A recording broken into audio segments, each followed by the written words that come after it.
Camera जो सिर्फ तस्वीरें नहीं खींचता बल्कि इंसानों के अंदर छुपे मौत के साए को जगा देता है।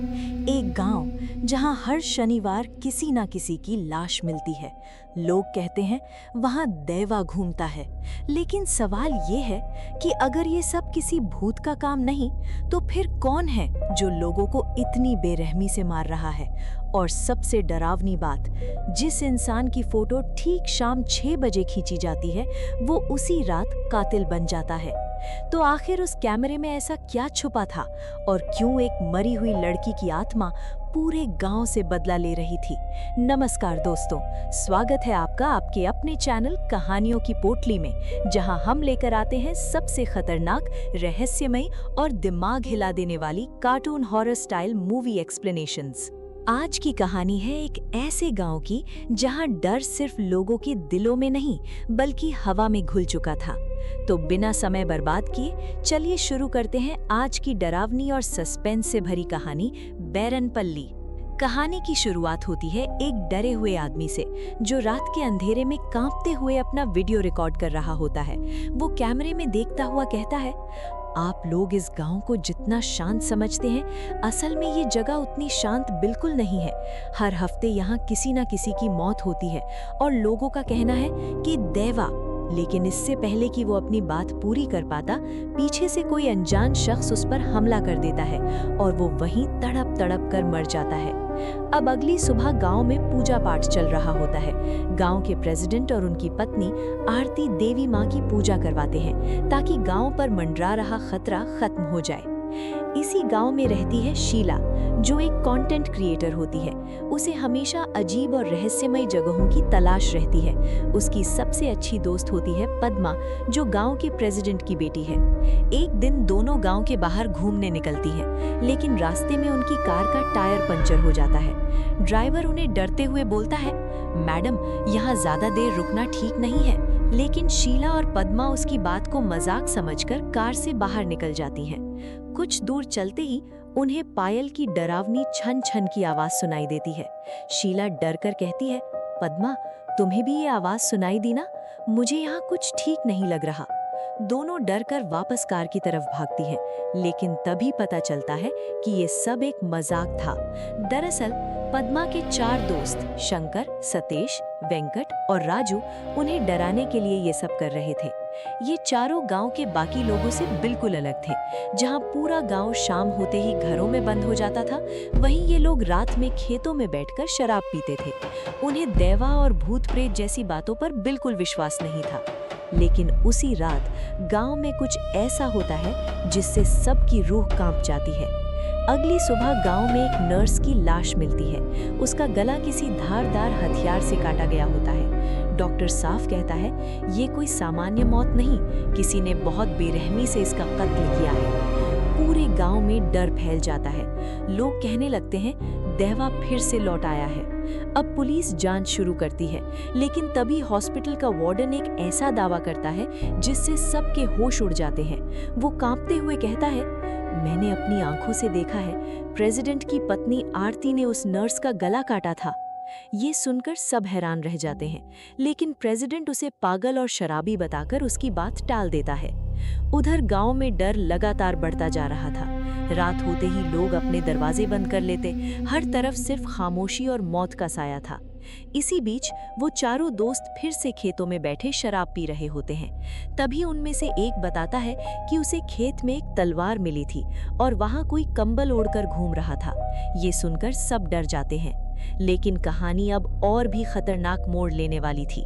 उस रात हॉस्पिटल का वार्डन मुर्दा घर में अकेला बैठा शराब पी रहा होता है। अचानक वो देखता है कि जिस नर्स की लाश वहां रखी थी वो गायब हो चुकी है और अगले ही पल वही लाश तलवार लेकर उसके सामने खड़ी हो जाती है। वार्डन चीखते हुए वहां से भागता है, लेकिन डर के मारे रास्ते में गिरकर बेहोश हो जाता है। उसी रात राजू अपनी आंखों से देखता है कि वही नर्स की लाश चलते हुए एक औरत के घर में जाती है और उसका गला काट देती है। अब गांव में दहशत चरम पर पहुंच चुकी थी। कोई समझ नहीं पा रहा था कि ये सब इंसान कर रहा है या सच में कोई शैतानी ताकत गांव में घूम रही है। इसी बीच गांव में एंट्री होती है एक निडर महिला जर्नलिस्ट झांसी की। उसके साथ उसकी असिस्टेंट प्रमिला भी होती है। झांसी गांव वालों से कहती है, मैं यहाँ सच पता करने आई हूँ, चाहे इसके पीछे इंसान हो या कोई अंधेरी शक्ति। वो गांव के पुराने गेस्ट हाउस में रुकती है, जिसे लोग भूत बंगला कहते थे। लोगों का कहना था कि वहां पहले भी एक जर्नलिस्ट की मौत हो चुकी है, लेकिन झांसी को डर नहीं लगता। उधर पुलिस का शक अब हॉस्पिटल वार्डन पर जाने लगता है, क्योंकि हत्या में इस्तेमाल हुआ हथियार मॉर्चरी में इस्तेमाल होने वाले चाकुओं जैसा था। लेकिन कहानी में असली ट्विस्ट तब आता है जब वेंकट को एक लड़की मिलती है जिसके शरीर पर मारपीट के निशान होते हैं। उसे पता चलता है कि हॉस्टल का वार्डन लड़कियों को टॉर्चर करता था। चारों दोस्त उस वार्डन की जमकर पिटाई करते हैं, लेकिन उसी रात वो लड़की अचानक अजीब व्यवहार करने लगती है। उसकी आंखें बदल जाती हैं और वो तलवार लेकर हॉस्टल वार्डन का गला काट देती है। अब गांव में मौतों का सिलसिला और तेज हो जाता है। सबसे डरावनी बात ये थी कि जो भी इंसान हत्या करता, उसे खुद याद नहीं रहता कि उसने क्या किया। इसी बीच शीला एक रात प्रमिला का पीछा करती है और देखती है कि प्रमिला खून से सने कपड़ों में घूम रही है। अब शक प्रमिला पर जाने लगता है, लेकिन फिर वेंकट को एक ऐसा राज पता चलता है जो पूरी कहानी बदल देता है। वो अपनी स्टूडियो की पुरानी तस्वीरें चेक करता है और नोटिस करता है कि जिन जिन लोगों की फोटो ठीक शाम 6 बजे खींची गई थी, वही लोग उसी रात कातिल बने थे। नर्स, मल्लिका, प्रमिला, सबकी फोटो शाम 6 बजे खींची गई थी। अब उन्हें यकीन हो जाता है कि इस कैमरे में जरूर कोई शैतानी ताकत है। सच जानने के लिए वो लोग कैमरे की पुरानी मेमोरी चेक करते हैं और तभी सामने आता है इस कहानी का सबसे बड़ा रहस्य। 4 महीने पहले एक महिला जर्नलिस्ट इसी गांव में आई थी। उसे पता चला था कि गांव के हॉस्टल से लड़कियां गायब हो रही थीं। असल में गांव के कुछ बड़े लोग शनिवार और रविवार को लड़कियों को किडनैप करके बाहर बेचते थे और लोगों का ध्यान भटकाने के लिए उन्होंने देवा की झूठी कहानी फैला रखी थी। लेकिन उस जर्नलिस्ट ने सच्चाई पकड़ ली, इसलिए गांव के प्रेसिडेंट, नर्स, डॉक्टर, एसआई और बाकी लोगों ने मिलकर उसे मार डाला। मरने से पहले उस जर्नलिस्ट की आत्मा उसी कैमरे में कैद हो गई।